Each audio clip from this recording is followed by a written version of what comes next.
जय श्री कृष्णा।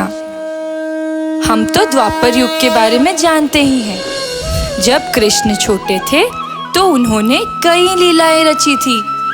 उन्हीं लीलाओं में से एक है गोवर्धन लीला।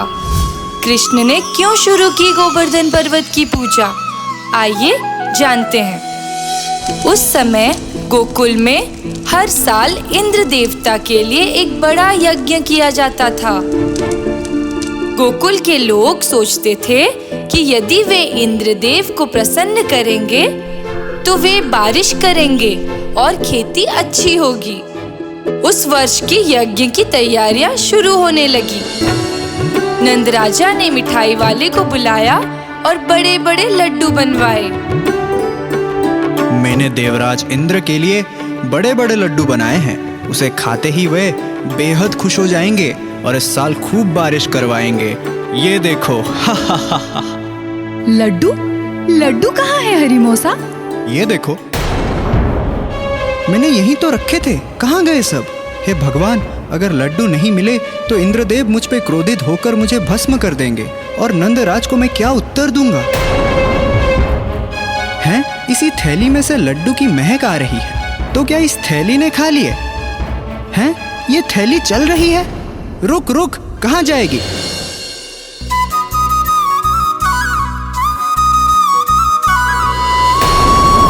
कान्हा, तुमने फिर से कोई बदमाशी की है ना? दे दे मेरे लड्डू दे। तूने सारे लड्डुओं को जूठा कर दिया है। अब इंद्र देवता को क्या भोग लगेगा? माँ, इंद्रदेव लड्डू क्यों खाते हैं? लड्डू खाकर वे बहुत प्रसन्न होते हैं और बदले में अच्छी बारिश करते हैं और खेतों में अच्छी फसल होती है। यदि उनकी पूजा ना की जाए तो क्या होगा? घोर अनर्थ हो जाएगा। है, वो क्या करेंगे? लेकिन कृष्ण इस बात से राजी हो तब ना। उन्होंने कहा, हम इस साल इंद्र पूजन नहीं करेंगे। सब परेशानी में पड़ गए। नंद राजा, यशोदा और गोकुलवासी विरोध करने के लिए इकट्ठे हुए। माँ, आप मुझे हर रोज माखन खिलाती हो पर बदले में कुछ नहीं चाहती। फिर इंद्रदेव बारिश देने के लिए लड्डू क्यों मांगते हैं? पूजा क्यों चाहते हैं? तो क्या ये लड्डू, पूजा और यज्ञ तुम्हारे लिए करे? नहीं नहीं, हम गोवर्धन पर्वत की पूजा करेंगे। वह हमें कितना कुछ देते हैं। खेत, पेड़, फल फूल, शीतल हवा और अधिक बारिश में भी हमें सुरक्षा देते हैं। सुन रहे हो सब? कान्हा सही कह रहा है। इस साल हम इंद्र देवता की पूजा नहीं करके गोवर्धन पर्वत की पूजा करेंगे। क्या कहते हो? हाँ। चलो फिर गोवर्धन पूजा के लिए तैयार हो जाओ। इस अवसर पर सभी गोकुलवासी एकजुट होकर पूजा करने के लिए गोवर्धन पर्वत के पास पहुंचते हैं।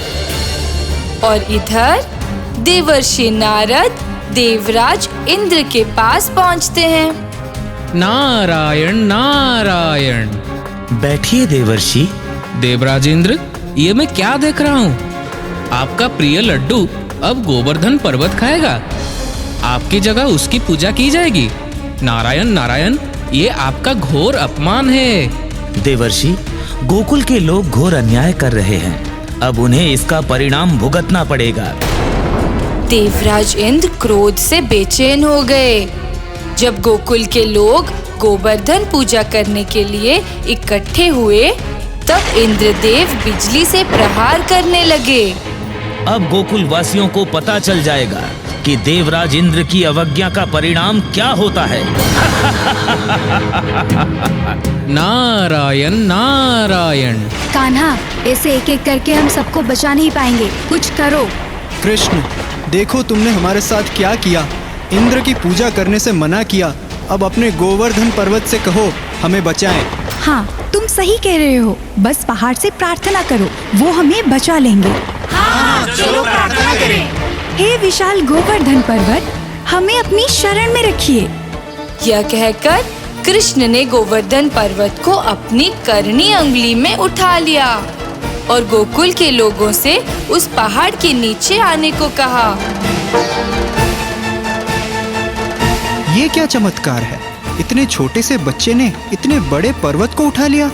मैंने गोवर्धन की पूजा की और उन्होंने संतुष्ट होकर मुझे उन्हें उठाने की अनुमति दी।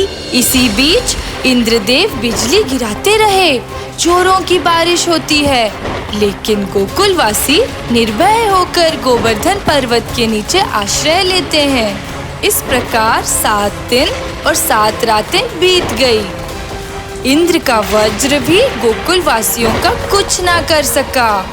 इस पर देवराज इंद्र आश्चर्यचकित रह गए। ये कौन जादुई लड़का है जो मेरे सारे प्रहार को विफल कर रहा है? नारायण नारायण, देवराज, मुझे लगता है अब आपको ही पृथ्वी पर जाकर उस बालक को सबक सिखाना पड़ेगा। हाँ देवर्षि, आप ठीक कह रहे हैं। उस लड़के को उसके किए की सजा मिलनी चाहिए। अचानक सब कुछ ठीक हो गया। बारिश और बिजली के बजाय निर्मल धूप गिर रही थी। सभी गोकुलवासी खुश हो गए।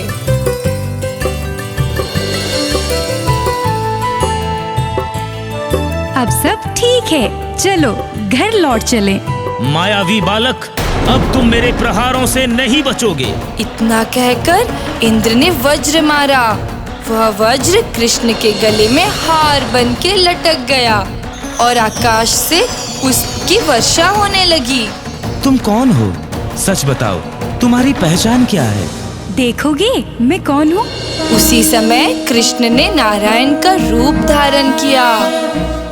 इंद्र ने उन्हें पहचानकर हाथ जोड़कर क्षमा मांगी और कहा, मैंने आपको पहचाना नहीं, मुझे क्षमा करें प्रभु।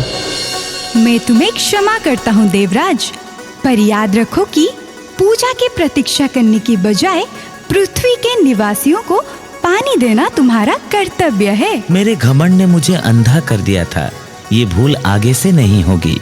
अरे अपने पसंदीदा लड्डू का स्वाद तो ले लीजिए। जय कृष्ण वासुदेव की जय। उस दिन से आज तक गोवर्धन पर्वत की पूजा की परंपरा चली आ रही है। इस कहानी से हमें ये सीख मिलती है कि प्रकृति की पूजा करके और उसकी देखभाल करके हम सुखी जीवन जी सकते हैं। जय श्री कृष्ण।